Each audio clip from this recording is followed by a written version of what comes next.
എല്ലാവർക്കും നമസ്കാരം. പുഴു എന്ന സിനിമയെ ചുറ്റിപ്പറ്റി ഒരു വിവാദം ഇപ്പോൾ ഉടലെടുത്തിട്ടുണ്ട്.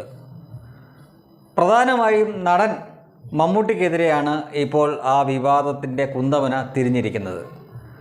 നടൻ മമ്മൂട്ടി ചില ഉദ്ദേശത്തോടു കൂടി തന്നെ ചില പ്രോപ്പഗണ്ട സിനിമകൾ എടുക്കുന്നുണ്ട് എന്നാണ് സംഘികൾ പൊതുവെ ആരോപിക്കുന്നത്. അവരുടെ ആരോപണത്തിൽ കഴമ്പുണ്ട് താരും.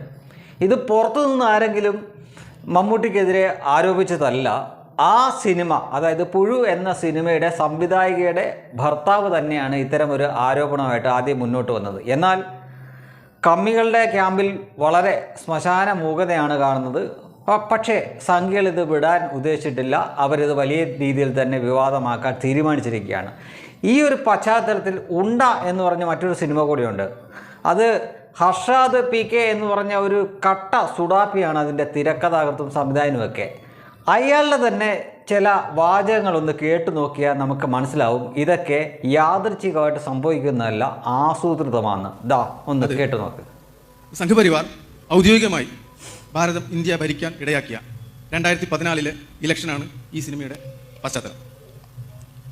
ആ സിനിമയുടെ അല്ലെങ്കിൽ ആ 2014 ഇലക്ഷനിലെ ഒരു ക്രൈമാണ് ഈ സിനിമയിലെ മുഖ്യ കഥാപരിസരം.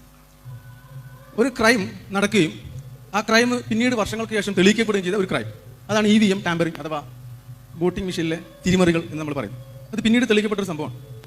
അതാണ് ഈ സിനിമയിൽ മുഖ്യമായും നമ്മൾ എടുത്തു പറഞ്ഞ ഒരുപാട് കാര്യങ്ങൾ പ്രധാനപ്പെട്ട ഒരു സംഭവം.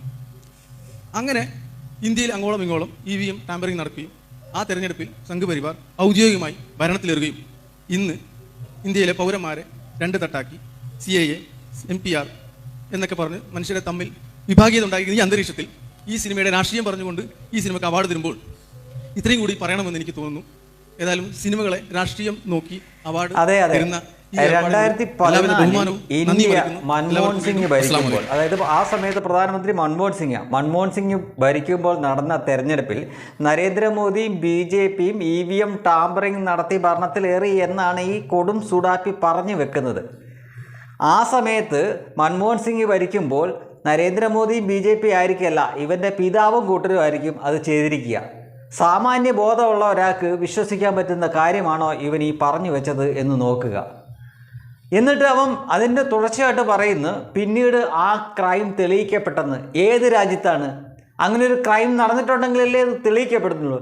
ഇന്ത്യയിൽ എവിടെയെങ്കിലും ഔദ്യോഗികമായിട്ട് EVM ടാമ്പറിംഗ് നടത്തിയതായിട്ടും അത് പിന്നെ പിടിക്കുകയും അറസ്റ്റ് ചെയ്യുകയും തെളിയിക്കപ്പെട്ടതായിട്ട് നിങ്ങൾ ആരെങ്കിലും കേട്ടിട്ടുണ്ടോ? വല്ല മഞ്ഞപ്പത്രങ്ങളോ മഞ്ഞ ഓൺലൈൻ ചാനലുകളോ ഒക്കെ ഇങ്ങനെ വ്യാജ ന്യൂസ് അടിച്ചു വിടുന്നതല്ലാതെ ഇന്ത്യയിൽ അങ്ങനെ ഒരു സംഭവം നടന്നിട്ടേ ഇല്ല. പിന്നെ ഏത് വസ്തുതയുടെ അടിസ്ഥാനത്തിലാണ് ഈ കൊടും സുഡാപ്പി, ഈ പച്ചക്കള്ളം, ഈ വിഷം സമൂഹത്തിലേക്ക് ഇറക്കി വിട്ടത് എന്ന് മനസ്സിലാവുന്നില്ല. ഏറ്റവും ഒടുവിലായിട്ട് അയാളുടെ വിശ്വാസപരമായിട്ടുള്ള അല്ലെങ്കിൽ മതത്തിൻ്റെ വധവാചകം കൂടി പറഞ്ഞു വെക്കുന്നു. ഇയാളുടെ സ്ഥാനത്ത് ഒരു ഹൈന്ദവ നാമധാരിയും അയാൾ ഇങ്ങനെ സംസാരിച്ചതിന് ശേഷം ഒടുവിലായിട്ട് ജയ് ശ്രീറാം എന്നുകൂടെ പറഞ്ഞിരുന്നെങ്കിൽ എന്തായിരുന്നേനെ ഇവിടുത്തെ ചർച്ചയും അംഗവും എന്നൊന്ന് ചിന്തിച്ചു നോക്കുക. അപ്പോൾ ഇതേപോലുള്ള ഈ ഹർഷാദ് PK എന്നൊക്കെ പറയുന്ന ഇതുപോലുള്ള കൊടും സുഡാപ്പികൾക്ക് ഈ ഹിക്ക എന്നിപ്പോൾ കളിയാക്കി വിളിക്കുന്ന നമ്മുടെ മെഗാസ്റ്റാർ ബോധപൂർവമായിട്ട് ഇവർക്കൊക്കെ ഡേറ്റ് കൊടുക്കുകയും ഇത്തരം പ്രോപ്പഗണ്ട സിനിമകളൊക്കെ പിടിക്കുകയായിരുന്നു എന്ന് ന്യായമായിട്ടും സംശയിക്കേണ്ടിയിരിക്കുന്നു. ഹിക്കയുടെ മറ്റൊരു പടമുണ്ട്, തോപ്പിൽ ജോപ്പൻ എന്ന് പറഞ്ഞൊരു സിനിമ. അതിൽ SDP-യുടെ ഒരു ആംബുലൻസ് കാണിക്കുന്ന 1-2 സീനുണ്ട്. അപ്പോൾ അതൊക്കെ യാദൃച്ഛികമായിട്ട് വന്നതല്ല, ബോധപൂർവം തന്നെയാണെന്ന് മനസ്സിലാക്കാൻ പറ്റും. ഈ ആംബുലൻസിൻ്റെ കാര്യം നമ്മളിവിടെ എടുത്തു പറയണം. എന്തുകൊണ്ടെന്നാൽ ഉണ്ണിമൂന്നിൻ്റെ ഒരു സിനിമയുണ്ട്, മേപ്പടിയാൻ എന്നൊരു സിനിമയിൽ സേവാഭാരതിയുടെ ഒരു ആംബുലൻസ് കാണിച്ചു എന്ന് പറഞ്ഞ് എന്തൊരു അംഗമായിരുന്നു, എന്തൊരു ബഹളമായിരുന്നു ഇവിടെ. സേവാഭാരതിയുടെ ഇതുവരെയുള്ള ചരിത്രത്തിൽ അവരൊരു വിധ്വംസക പ്രവർത്തനവും ഇവിടെ നടത്തിയിട്ടില്ല, ഒരു ബോംബ് സ്ഫോടനം നടത്തിയിട്ടില്ല, സേവനം മാത്രം നടത്തുന്ന ഒരു സംഘടനയാണ്. അവരുടെ ആംബുലൻസ് കാണിച്ചപ്പോൾ പോലും എന്തൊരു ബഹളമായിരുന്നു ഇവിടെ.